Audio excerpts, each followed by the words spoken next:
তোমার বাপ কোটি কোটি টাকা সুদ খেয়েছে, ঢাকা শহরে কয়েকটা বাড়ি, কোটি কোটি টাকা ব্যাংকে জমা আছে সুদের।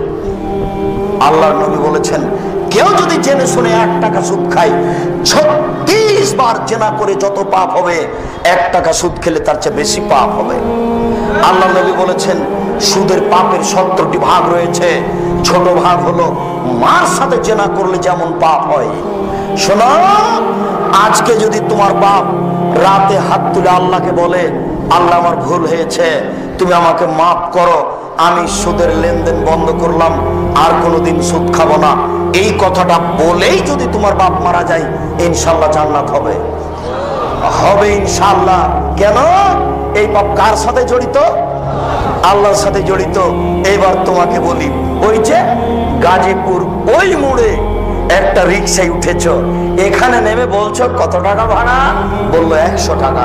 2 থাপ্পড় বেটা, দলীয় দাপট দেখো, 2 থাপ্পড় বেটা, 20 টাকা ভাড়া, 100 টাকা চাও। দিয়ে 20টা টাকা দিয়ে 2টা থাপ্পড় দিয়ে বিদায় করে দিল। এখন ক্ষমা নাও দেখি, কিয়ামত পর্যন্ত কাঁদো, কিয়ামত পর্যন্ত, মরা পর্যন্ত যদি কেঁদে এই পাপ ক্ষমা হয়ে যায়, ইসলাম ধর্ম মিথ্যা। নাউজুবিল্লাহ, ইসলাম ধর্ম মিথ্যা নয়। শোনো, এই পাপ যদি ক্ষমা হয়ে যায়, আল্লাহ হবেন অত্যাচারী। এই পাপ যদি ক্ষমা হয়ে যায়, আল্লাহ হবেন অত্যাচারী। আল্লাহ বলেছেন, আমার উপরে আমি আল্লাহ অত্যাচার হারাম করেছি, আমি অত্যাচার করব না। আব্দুর রাজ্জাক সাহেব, তাহলে ক্ষমা হবে কিভাবে? রিক্সাওয়ালাকে খুঁজে বের করতে হবে, হাত ধরে বলতে হবে, ও রিক্সাওয়ালা, আমি বুঝতে পারিনি গো, তোমাকে 1 থাপ্পড় মারা আমার ভুল হয়েছে, তুমি আমাকে মাফ করো। এই কথা বলা ছাড়া ইহকালে পরকালে কোথাও আর ক্ষমা নেই। আশ্চর্য পাপ, মানুষের সাথে জড়িত পাপ। তুমি তো আর বুঝতে পারছো না, চেয়ারম্যান, মেম্বার, এমপি, মন্ত্রী কত বিপদে আছে। তারা যদি বিপদ বুঝতে পারতেন, তাহলে জনগণের সামনে হাত জোড় করে বলতেন, জনগণ আমার ভুল হয়েছে, জনগণ আমার ভুল হয়েছে। আমার গাজীপুর বাজারে আমার বাপের 1 শতক জমি আছে, ওখানে আমি একটা দোকান করে বাকি জীবন খাবো, আমি দায়িত্ব পালন করবো না, আমি চলে গেলাম। উনি বুঝতে পারছেন এটা কত কঠিন। কি করে? একটু। কি করে? একটু। কিভাবে? একটু।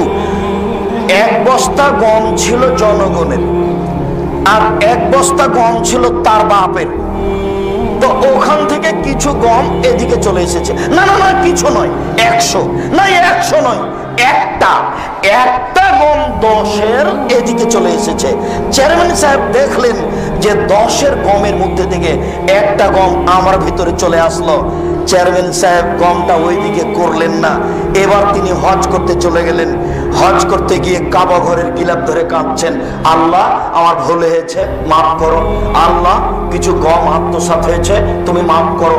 এইভাবে কাঁদতে যদি থাকেন, এক পর্যায়ে আল্লাহ বলবেন, ও চেয়ারম্যান সাহেব, আরে চেনা ছিল আমার ব্যাপার, যত বড় পাপ হোক না কেন। ও চেয়ারম্যান সাহেব, সুদ ছিল আমার ব্যাপার, যত বড় পাপ হোক না কেন, গম যে আমার নয় গো, গম যে জনগণের, আমার কাছে ক্ষমা হবে না, জনগণের কাছে ফিরে যাও। বুখারী, মুসলিম, আল্লাহ রাসূল বলেছেন, যে দায়িত্বশীল যত বড় গাদ্দার, ধোঁকাবাজ, প্রতারক, তার পিছনে পতাকা হবে তত বড়। হেডমাস্টারকে গিয়ে ছেলেটা বলছে, স্যার আমার ভর্তির জন্য 3000 টাকা রাখেন। তো 3000 টাকার 2000 টাকা রেখে 1000 টাকা পকেটে করে নিয়ে মাছ কিনে বাড়ি চলে গেল। ও হেডমাস্টার সাহেব, বুঝতে পেরেছেন এটা কত বড় জটিল, বাকি জীবন আর ক্ষমা হবে না। আমি বুঝাতে পারছি না মনে হয়, বাকি জীবন আর ক্ষমা হবে না। এটার পথ কি এটা একটু বলবো, কিন্তু পাপ এত জটিল, আপনাকে আমি কি দিয়ে বুঝাই। এইটা আপনার বাপের জমি, 62, 72 জমি জরিপ আছে, নিখুঁত জমি, ওখানে আপনি আলু চাষ করেছেন। আলু চাষ করে এই গাজীপুর বাজারে বড় আলুগুলি মুখের উপরে রেখে মাত্র 5 টাকা ঠগে বিক্রি করলেন। এখন ক্ষমা নেন দেখি। কিয়ামত পর্যন্ত কাঁদলে ক্ষমা হবে না। যত মানুষকে ঠগে আলু বিক্রি করেছেন, সবার কাছে টাকা ফেরত দিতে হবে। গরু জবে করেন বিক্রি করেন, গোস্ত গরু জবে করেন বিক্রি করেন, দিনে কোটি টাকা ইনকাম করেন, তাতে আসে যায় না। কিন্তু প্রত্যেক দাঁড়িতে 50 করে গোস্ত কম দিয়েছেন, এবার ক্ষমা নেন দেখি। বুঝাতে পারলাম না যে না, যত বড়ই পাপ হোক না কেন, এখনই যদি আল্লাহকে বলেন, চোখের পানি ফেলে আল্লাহ আমার ভুল হয়েছে আমাকে মাফ করো, একবার বললেই ক্ষমা হয়ে যাবে ইনশাআল্লাহ। শতবার আপনি কেঁদে বলেন সেটা ভিন্ন কথা, এটা আল্লাহর সাথে জড়িত পাপ ক্ষমা করা সহজ।